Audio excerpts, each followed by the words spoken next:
Aumenta o número de motoristas dirigindo bêbados e vamos falar da dor e do sofrimento de quem teve alguém da família vítima dessa mistura fatal, álcool e volante. Rosane Ferraz tem os detalhes.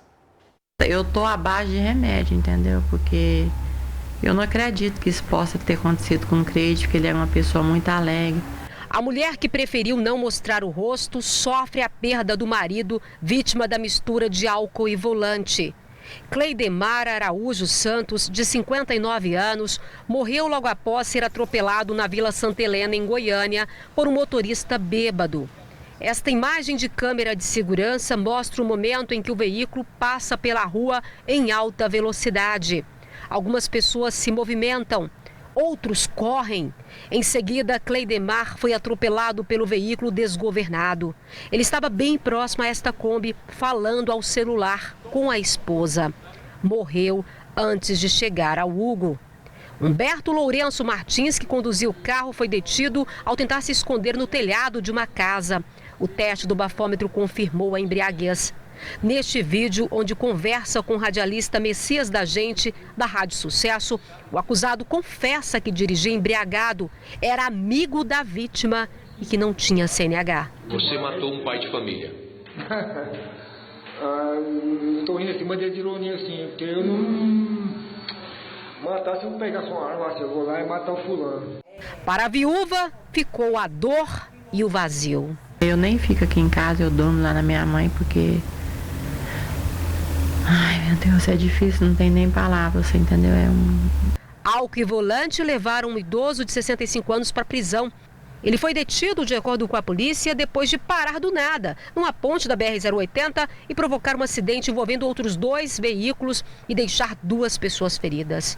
Dados da Delegacia de Trânsito mostram que este ano, só em Goiânia, 429 condutores foram presos ao dirigir após beber.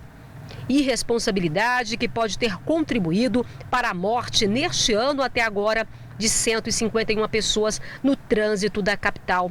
70% motociclistas, ainda segundo a DICT. E olha que a multa para quem é flagrado dirigindo embriagado é de quase R$3.000. O motorista ainda responde a um processo administrativo que pode resultar na suspensão da Carteira Nacional de Habilitação por 1 ano. No caso do motorista que atropelou Cleidemar, ele passou pela audiência de custódia e vai responder o processo em liberdade. Já imaginou acontecer uma tragédia dessa com o Cleide, no outro dia a pessoa está andando na rua? Você já imaginou o que eu sinto dentro do meu coração? Isso não vai me trazer ele de volta, de jeito nenhum. Olha, são várias coisas que chocam a gente. Uma família agora completamente desamparada. A frieza no depoimento desse homem que matou uma pessoa e ainda tem a capacidade de falar, não cometi homicídio porque eu não tinha uma arma. Sim, essa é a arma, dirigir embriagado. E aí, a delegada que está aqui com a gente, Nilda Andrade, delegada titular da Delegacia Especializada em Investigações de Crimes de Trânsito. Uma boa tarde, senhora. Boa tarde, Luciana. Boa tarde, Jordevar. Delegada, passou a noite inteira nesse caso, prendeu o suspeito e daí a poucas horas depois, ao meio-dia, ele estava solto, delegada? Sim, essa questão assim nos comove. É a situação que aconteceu com a vítima e gera um certo inconformismo, porque logo em seguida ele foi liberado. Ou seja, a polícia hoje ela está praticando o que diz o meu colega, doutor Isaías, é a prisão esportiva. A polícia prende, o judiciário solta. Delegado, eu quero até voltar nesse assunto, eu vou repetir aqui, porque eu estou revoltado com essa situação, injuriado por ter solto esse rapaz. E sabe por quê? Ele estava dirigindo bêbado?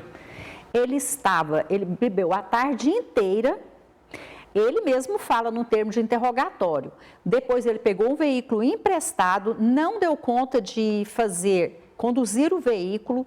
A vítima estava com o pé no para-choque de uma Kombi conversando, quando ele perdeu o controle, amassou as pernas desta vítima, simplesmente ele desceu do veículo, fugiu, entrou numa casa, subiu no telhado e ficou lá. Ou seja, foram várias diligências para prendê-lo. Depois ele foi para a central, eu acompanhei. Ele foi autuado em flagrante, que a pena varia de 5 a 8 anos de prisão. Isso antes que eu chegasse na minha casa, ele já estava sendo liberado pelo Poder Judiciário.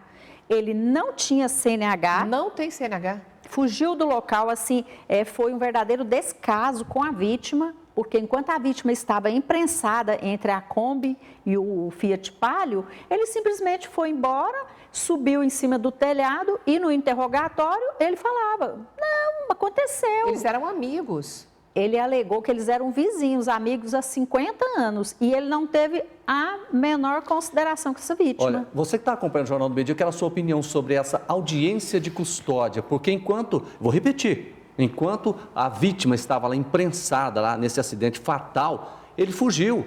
Ele sequer tirou o carro ou sequer chamou uma ambulância, alguém para ajudar a prestar socorro de uma pessoa que era amigo dele.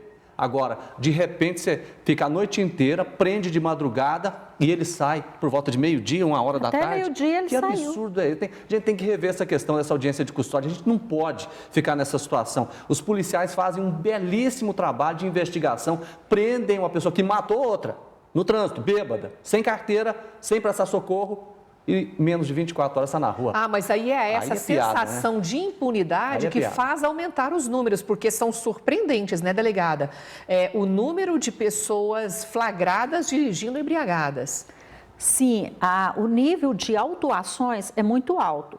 Agora, para configurar também, além da multa, da infração administrativa, o crime de embriaguez, é necessário um percentual maior, que é 0,34 miligramas de álcool por litro de ar expelido pelos pulmões, ou seja, a pessoa responde um processo no Detran, no caso da infração administrativa, uma multa de quase R$3.000, no crime, igual neste caso, num caso normal de embriaguez, 3 anos de detenção e mais a suspensão da CNH, que pode chegar até 5 anos. Pois é, e a gente faz a pergunta, né? E a família? Como é que fica? Ele era o esteio da casa. Quer dizer, tem conta para pagar, tem que sustentar a família. E aí? É outro drama, outro grave problema que a justiça, na audiência de custódia, fechou os olhos. Não é isso? Mas a gente vai continuar nesse caso aqui, a gente não vai parar não. Delegada Nilda, parabéns pelo trabalho de vocês. Obrigado, boa tarde. Obrigado, Jordevá, estamos à disposição. Uma boa tarde, obrigada, delegada.